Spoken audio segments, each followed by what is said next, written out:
Hey guys, what's happening? It's another episode on Confirm Entertainment. I hope you all been doing all right. It's been a while, and we just want to say welcome. It's another day. It's been a great day. We hope all the hustle has been paying off. We hope everyone is grinding, trying to make ends meet in our dear country. So we're going to be kicking it off, giving you a latest update on what's been happening in the world, in Nigeria today. As we all know, the latest thing that's been on everyone's lips is talk about the 5 billion in the budget that was budgeted for the yacht. The Navy apparently came out, or the spokesperson came out and said that the 5 billion in the budget that was tagged presidential yacht was actually put forward by the Nigerian Navy. But you see, we're in times, very, very trying times, very hard times, where the government keeps telling us we have to make sacrifices. Now, is it going to be easy to tell the layman, the ordinary Nigerian who you see every day on the roads that 5 billion is being budgeted for a presidential yacht? And then the student loan that they talked about making available to all students in Nigeria who are qualified is just 5 billion. It says a lot about what we see and regard education as. But thankfully, the Senate was able to halt that purchase and has transferred the said billion to increase the budget for the student loan to 10 billion, which you say is good and fine. But first off, that shouldn't have even had to be a criteria. It shouldn't have had to be an occurrence even, because we all know education matters. Aside healthcare, education is one of the most important factors in a society, because without education, the society doesn't seemingly function at all. So we hope the government is able to look into even not just this about the yacht, but the other expenses, because Nigerians are starting to ask a lot of questions. We're really borrowing a lot. We have been borrowing and borrowing and borrowing, and right now our debt ratio is standing at about over 70 billion to 80 billion dollars, and is looking to go up to over 100 billion if the president gets access to the fresh loan he's talking about again. So really, we want the federal government to really come out and tell us what are these monies actually being accounted for. It's not just a few lines in English and then that's it. Moving on, another incident that occurred yesterday was the fact that the Nigerian Labour Congress president, Comrade Ajero, was assaulted. Yes, he was assaulted in Imo State, where the Labour Congress planned to lead a peaceful rally and a protest. There was nothing violent about it, but unfortunately it took a wrong turn as thugs came through and the president was battered. He was taken away to an undisclosed location, and frankly, what's in everybody's minds is, if the president of the Nigerian Labour Congress could be assaulted in this way, you're almost directly saying the Nigerian people have been assaulted.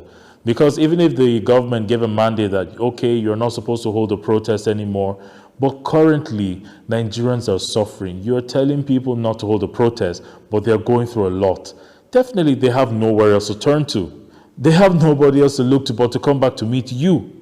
If you have a father who says, I'm not going to give you this to his child over and over again, the child is not going to go anywhere else but to the same father and be like, Daddy, I need this, I need this.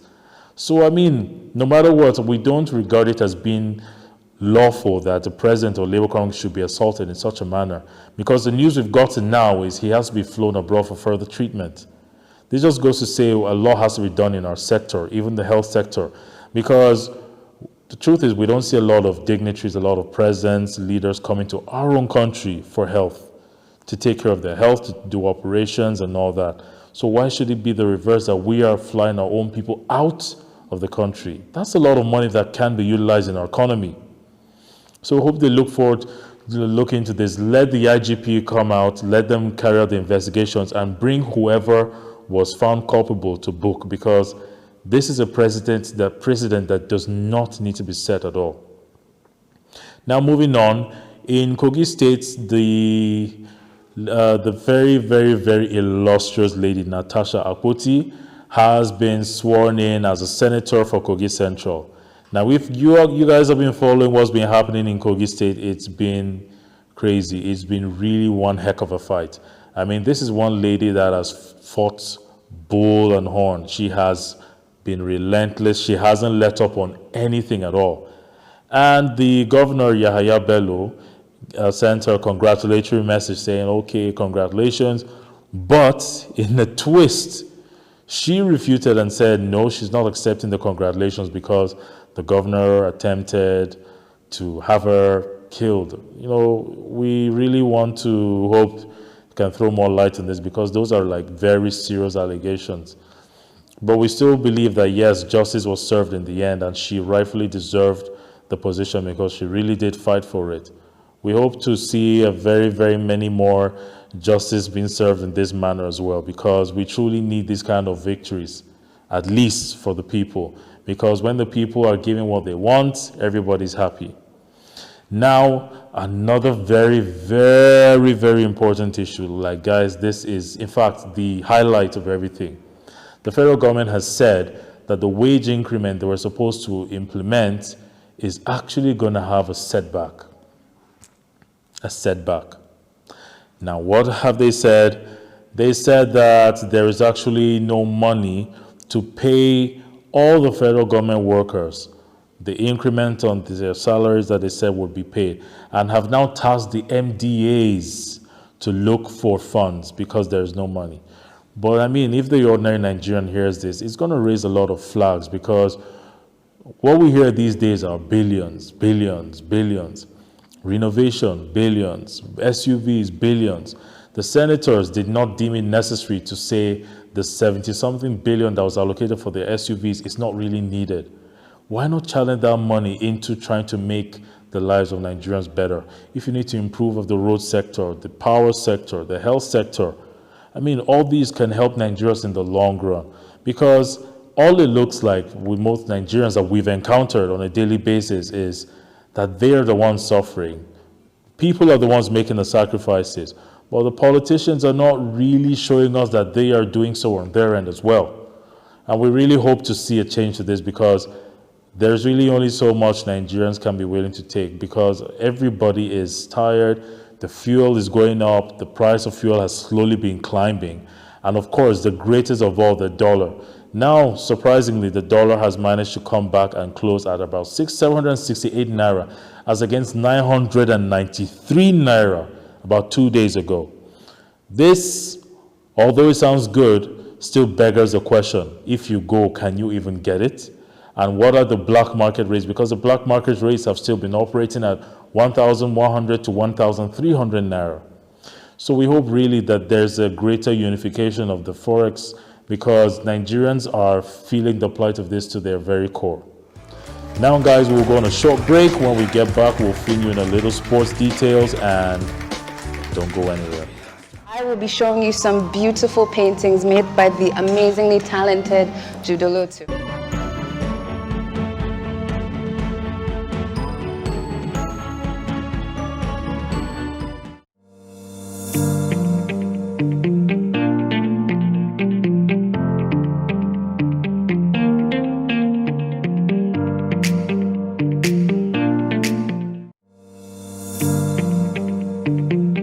Welcome back, guys. So as you saw from our advert, we are global. So that's our office in Dubai. If you're out there, make sure to look us up. And if you're looking to go there, then trust me, you'll be blown away. If you want to contact us for advert placements, for digital works, I mean, anything you want us to cover. You want to cover events, you want us to cover birthdays, whatever it is. If you want to reach out to us, do studio sessions, you're an artist and you know you want to brush up on your skill, follow the link at the bottom. You've got our email, you've got our social media handles.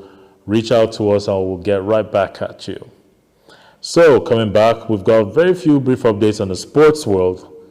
Now, just like we told you in our last episode, we said that we got the gist that Messi was supposed to be announced as the winner of the Ballon d'Or.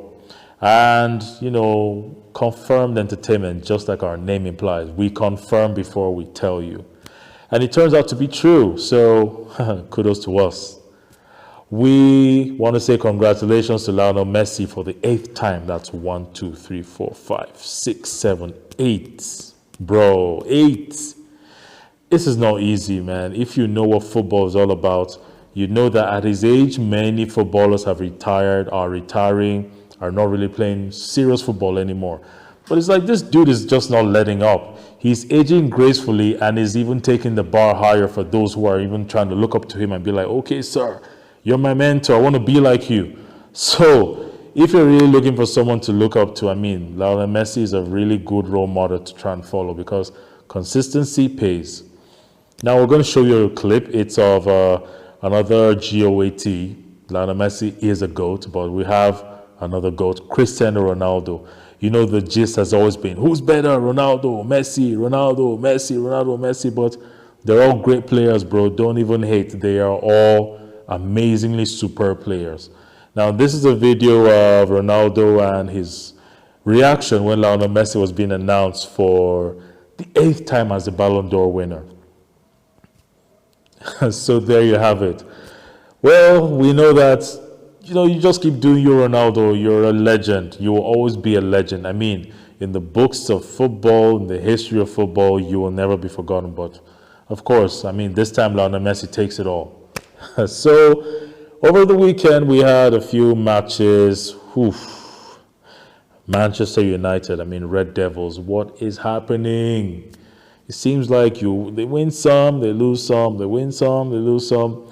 They're not really stable, and I hope that they're looking into it in the management because they really need to pick things up. It's not a good look at all. And ever since they brought on Onana as their goalkeeper, a lot of people have been saying he's not really performing well. He's just letting go sliding however he wants to. I think they should have some sort of strategy. Maybe they have a new strategy they're working on, hopefully, because they played against Newcastle United and lost 3-0. 3-0, clean sheets, as we like to say in the football world. And that's a whole lot. So we hope Man U picks up. Let's get this team informed because, come on, Red Devils, the name shouldn't die. But our Gunners also had a very, very not so good one because they played West Ham and they lost 2-1. Man, Man U is losing, Arsenal is losing. Anytime you mention Man U, you have to mention Arsenal. Man U, Arsenal, Man U, Arsenal, Man U, Arsenal. And of course, Chelsea. Chelsea actually played and they won their match 2-0. I mean, that's amazing. They won their match. I think Liverpool also won their match as well. But, these teams, it's all been very, very... It's not really been so settled because I think the last match they played before this one, they actually lost that match, yeah? Yeah, I think 2-0. They lost that match 2-0. So, I mean, it was great for them to actually come back and win this one. So, we just want to say we hope to see better games in football. Let's see, because, we're not all going to mention our teams, but I know my guys over here in the crew and who they follow. So, we hope that you guys, drop us your comments. We're going to be having more updates for you very soon. We're going to start having field talks. We're going to be going out on the streets of Abuja, engaging our youths. Let's hear from you guys. So if we hit in your area, make sure to tune in, come out, and voice out your opinion. Let the world hear you. Let Nigerians hear you. Let them know what you're feeling. We're going to be entering schools. We're going to be going to the markets. We're going to be going to, the normal day-to-day activities of people. Let's communicate. Let's try and get to know each other better, because at the end of the day, we all have each other's backs. So this is me, Duke Terry, signing out, and we'll see you on the next episode, guys. Good night.